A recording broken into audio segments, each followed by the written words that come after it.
Tax in আছামিজৰ অন্য এটা ভিডিঅ'লৈ আপোনালোকক স্বাগতম। ইয়াৰ পূৰ্বৰ ভিডিঅ'টিত আমি মাইক্ৰ'ছফ্ট ৱৰ্ডৰ ইনডেণ্টৰ বিষয়ে আলোচনা কৰিছিলোঁ। বিভিন্ন ধৰণৰ ইনডেণ্টসমূহৰ বিষয়ে আমি আলোচনা কৰিছিলোঁ। লগতে কিদৰে আমি ইনডেণ্ট সেট কৰিব পাৰোঁ তাক আমি জানিবলৈ চেষ্টা কৰিছিলোঁ। যদিহে ভিডিঅ'টি বৰ্তমানলৈকে চোৱা নাই তেনেহ'লে ওপৰৰ আই বাটনত তাৰ লিংক দিয়া আছে, আপোনালোকে তাৰ পৰা ভিডিঅ'টি চাব পাৰিব। আজিৰ এই ভিডিঅ'টিত আমি ইনডেণ্টৰ আৰু কিছু কথা লগতে লাইন স্পেচিং আৰু পেৰেগ্ৰাফ স্পেচিঙৰ বিষয়ে জানিবলৈ চেষ্টা কৰিম। গতিকে আহক ভিডিঅ'টি আৰম্ভ কৰোঁ। প্ৰথমতে পূৰ্বৰ দৰে মই কেইটামান পেৰেগ্ৰাফ ইনচাৰ্ট কৰি লওঁ। কেইটামান সৰহকৈ পেৰেগ্ৰাফ মই ইনচাৰ্ট কৰিম। মই 10টা পেৰেগ্ৰাফ ইনচাৰ্ট কৰিছোঁ। প্ৰতিটো পেৰেগ্ৰাফতে 5টাকৈ শাৰী থাকিব। গতিকে মই 10টা পেৰেগ্ৰাফ ইনচাৰ্ট কৰিলোঁ। এতিয়া মোৰ দুখন পেজত আটাইকেইটা পেৰেগ্ৰাফ দেখা পাইছোঁ। এতিয়া মই চিলেক্ট অল কৰি মই প্ৰথমতে তাক জাষ্টিফাই কৰি লওঁ। এতিয়া জাষ্টিফাই কৰাৰ পাছত ইনডেণ্টেশ্যন আগৰ ভিডিঅ'ত মই দেখুৱাইছিলোঁ যে ওপৰৰ এই ইনডেণ্ট বাটনকেইটাৰ সহায়ত আমি ইনডেণ্টেশ্যন ছেট কৰিব পাৰোঁ। তাৰ ওপৰঞ্চি আমি মেনুৱেলি যদি আৰু এটা অপশ্যন আছে তাৰ সহায়ত আমি তাক চেঞ্জ কৰিব পাৰোঁ। তাৰ কাৰণে আমি এই পেৰেগ্ৰাফ গ্ৰুপৰ ভিতৰত সৰু যিটো আমাৰ এৰো চিন আছে তাত আমি ক্লিক কৰিব লাগিব। ক্লিক কৰিলে ইয়াত আমি দুটা টেব দেখা পাম, ইনডেণ্টছ এণ্ড স্পেচিং আৰু লাইন এণ্ড পেৰেগ্ৰাফ ব্ৰেক। গতিকে ইনডেণ্ট স্পেচিঙৰ টেবটোৰ ভিতৰত আমি ইনডেণ্টেশ্যন এটা আমি গ্ৰুপ পাইছোঁ। তাৰ ভিতৰতো আমি ইনডেণ্ট অপশ্যন দেখা পাইছোঁ। ইয়াৰ পৰা আমি ইনডেণ্টেশ্যন চেঞ্জ কৰিব পাৰিম। এতিয়া মই প্ৰথমতে গোটেই ডকুমেণ্টটো মই চিলেক্ট কৰি লওঁ। মই এৰো চিনটোত ক্লিক কৰিম। ক্লিক কৰি এতিয়া লেফ্ট ইনডেণ্ট যদি আমি ছেট কৰিব বিচাৰোঁ তেনেহ'লে ইয়াৰ পৰা আমি চেঞ্জ কৰিব পাৰিম। ঠিক সেইদৰে আমি ৰাইট ইনডেণ্ট চেঞ্জ কৰিব পাৰিম। আৰু যদি হেঙিং ইনডেণ্ট দিব মন যায় তেনেহ'লে ইয়াত দেখিছে ফাৰ্ষ্ট লাইন ইনডেণ্ট যিটো মই পূৰ্বৰ ভিডিঅ'ত দেখুৱাইছিলোঁ, হেঙিং ইনডেণ্ট পূৰ্বৰ ভিডিঅ'ত দেখুৱাইছিলোঁ। ইয়াৰ পৰা আমি তাক চিলেক্ট কৰি পেলাই আমি যিমান আমাক ইনডেণ্টেশ্যন যিমান লাগে আমি ইয়াত চিলেক্ট কৰি আমি অ'কে ক্লিক কৰিলে সেইদৰে আমাৰ ইনডেণ্টেশ্যন ছেট হ'ব। এতিয়া মই আজি শিকাব বিচৰা বস্তুটো হৈছে মিৰ'ৰ ইনডেণ্ট, যিটো মই পূৰ্বৰ ভিডিঅ'ত শিকোৱা নাছিলোঁ। এতিয়া মিৰ'ৰ ইনডেণ্ট কি বস্তু মই দেখাই দিব বিচাৰিছোঁ। মিৰ'ৰ ইনডেণ্টটো সাধাৰণতে যেতিয়া আমি যিকোনো এখন কিতাপৰ কাম কৰিম বা যিকোনো ডায়েৰী দৰে যিকোনো ডকুমেণ্টৰ কাম কৰিম, যিবিলাক আমি বাইণ্ডিং কৰিবলগীয়া হয়, তেনে ক্ষেত্ৰত আমি মিৰ'ৰ ইনডেণ্টছ ব্যৱহাৰ কৰা হয়। গতিকে প্ৰেক্টিকেলি মই দেখুৱাই দিছোঁ মিৰ'ৰ ইনডেণ্টছ কি হয়। গতিকে প্ৰথমতে মই মিৰ'ৰ ইনডেণ্ট চিলেক্ট কৰি ল'ম। চিলেক্ট কৰাৰ লগে লগে মোৰ ইয়াত অপশ্যন দুটা চেঞ্জ হৈছে দেখা পাইছে, ইনচাইড আৰু আউটচাইড। এতিয়া মই ইনচাইড অপশ্যনটো যদি মই চিলেক্ট কৰোঁ, ইয়াত মোৰ প্ৰিভিউ অপশ্যনত দেখুৱাব যে বাওঁফালে মোৰ ভিতৰলৈ সোমাই গৈ থাকিব। গতিকে মই প্ৰথমতে ইনচাইড মই 5 চেণ্টিমিটাৰ চিলেক্ট কৰিলোঁ। আৰু আউটচাইডটোৱে মোৰ এই ৰাইট চাইডটোৰ ইনডেণ্টটো বুজায়। গতিকে আউটচাইডটো মই অকণমান বেছিকৈ ল'ম, কাৰণ মোৰ বাইণ্ডিং কৰোঁতে এইটো চাইডত বেছি ঠাইৰ প্ৰয়োজন হ'ব, কাৰণ এইখন মোৰ ফাৰ্ষ্ট পেজ। ছেকেণ্ড পেজত আকৌ মোৰ এইটো চাইডত বেছিকৈ ঠাইৰ প্ৰয়োজন হ'ব। গতিকে যেতিয়া মই চিলেক্ট কৰি ল'ম দেখিব আপোনাৰ কি হ'ব। মই 1.5 লৈছোঁ, ইয়াত অলপ বঢ়াই লৈছোঁ। হ'ল। এতিয়া মই কি কৰিম, অ'কে ক্লিক কৰিম। অ'কে ক্লিক কৰাৰ লগে লগে দেখা পালে এইফালে মোৰ স্পেচটো কম আছে, এইফালে মোৰ মাৰ্জিনৰ পৰা চাওক যে স্পেচটো বেছি আছে। গতিকে এতিয়া যেতিয়া মই নেক্সট পেজলৈ যাম, পেজ নাম্বাৰ 2লৈ যাম, কি হ'ব, উল্টা হৈ যাব ইনডেণ্টেশ্যনটো দেখা পাইছে। এতিয়া এইফালে মোৰ স্পেচটো কম হৈ গ'ল, এইফালে স্পেচ বেছি হৈ গ'ল।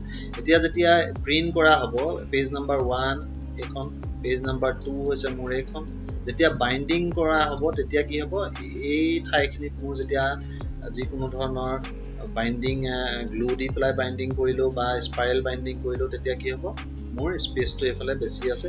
ঠিক সেইদৰে এইফালে স্পেচটো বেছি আছে, তেতিয়া কি হ'ব, বাইণ্ডিং কৰাত মোৰ সুবিধা হ'ব। গতিকে মিৰ'ৰ ইনডেণ্টটো সাধাৰণতে বাইণ্ডিং কৰিবৰ ক্ষেত্ৰত মিৰ'ৰ ইনডেণ্ট ব্যৱহাৰ কৰা হয়। এতিয়া আহোঁ লাইন স্পেচ আৰু পেৰেগ্ৰাফ স্পেচত। লাইন স্পেচ হৈছে দুটা শাৰীৰ মাজত থকা যিটো গেপ, যিখিনি খালী ঠাই তাক কোৱা হয় লাইন স্পেচ। আনহাতে পেৰেগ্ৰাফ স্পেচ হৈছে যিকোনো দুটা পেৰেগ্ৰাফৰ মাজৰ যিখিনি খালী ঠাই তাক কোৱা হয় পেৰেগ্ৰাফ স্পেচ। আমি ইচ্ছা কৰিলে আমি লাইনৰ মাজত থকা স্পেচ আমি বঢ়াব বা কমাব পাৰোঁ। ঠিক সেইদৰে দুটা পেৰেগ্ৰাফৰ মাজৰ স্পেচো আমি বঢ়াব বা কমাব পাৰোঁ। গতিকে আমি কিদৰে তাক সলনি কৰিব পাৰোঁ মই দেখুৱাই দিব বিচাৰিছোঁ।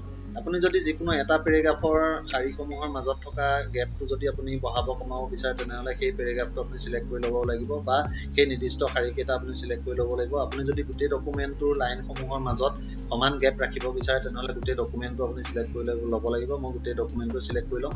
চিলেক্ট কৰি লোৱাৰ পাছত আপুনি হোম টেবৰ ভিতৰত পেৰেগ্ৰাফ গ্ৰুপত যিটো যি বাটন আছে লাইন এণ্ড পেৰেগ্ৰাফ স্পেচিং, এই বাটনটোত ক্লিক কৰিব লাগিব। ক্লিক কৰাৰ পাছত ইয়াত আমি দেখা পাইছোঁ বিভিন্ন ধৰণৰ লাইন স্পেচিং ইয়াত আছে। আপুনি ইয়াৰ পৰা যিকোনো এটা লাইন স্পেচ আপোনাৰ ইচ্ছা অনুসৰি আপুনি চিলেক্ট কৰিব পাৰে। বাই ডিফল্টটো 1.15 হৈ থাকে, তাত আপুনি ক্লিক হৈ থকা দেখা পাইছে। আপুনি যদি তাক কমাব বিচাৰে তেনেহ'লে 1.0 কৰিলে কমিব, আৰু যদি বঢ়াব বিচাৰে সেইদৰে আপুনি বঢ়াবও পাৰিব গতিকে ইয়াৰ পৰা আপুনি লাইন স্পেচ চেঞ্জ কৰিব পাৰিব অন্যথা আপুনি পেৰাগ্ৰাফ গ্ৰুপৰ ভিতৰত এই সৰু এৰো কিটোত যদি ক্লিক কৰে তেনেহলে এই পেৰাগ্ৰাফ ডায়লগ বক্সটো এপিয়াৰ হ'ব ইয়াত ইনডেন্ট এণ্ড স্পেচিং গ্ৰুপৰ ভিতৰত লাইন স্পেচিং এটা অপচন আছে বাই ডিফল্ট সদায় মাল্টিপল সিলেক্ট হৈ থাকিব ইয়াত আপুনি যদি কমাব বিচাৰে তেনেহলে সিঙ্গুলত ক্লিক কৰক ক্লিক কৰি ওকে কৰক দেখা পাইছে যে ই কমি যাব গতিকে ইয়াৰ পৰা আপুনি লাইন স্পেচিং চেঞ্জ কৰিব পাৰিব এতিয়া পেৰাগ্ৰাফ স্পেচিং চেঞ্জ কৰিবৰ কাৰণে আমি এই পেৰাগ্ৰাফ ডায়লগ বক্সটোৰ ভিতৰতে indents and spacing tabor ভিতৰত আমি স্পেচিং এটা অপচন দেখা পাইছো বিফোৰ আফটাৰ দুটা অপচন আছে এই অপচন দুটাৰ সহায়ত আমি পেৰাগ্ৰাফ স্পেচ চেঞ্জ কৰিব পাৰো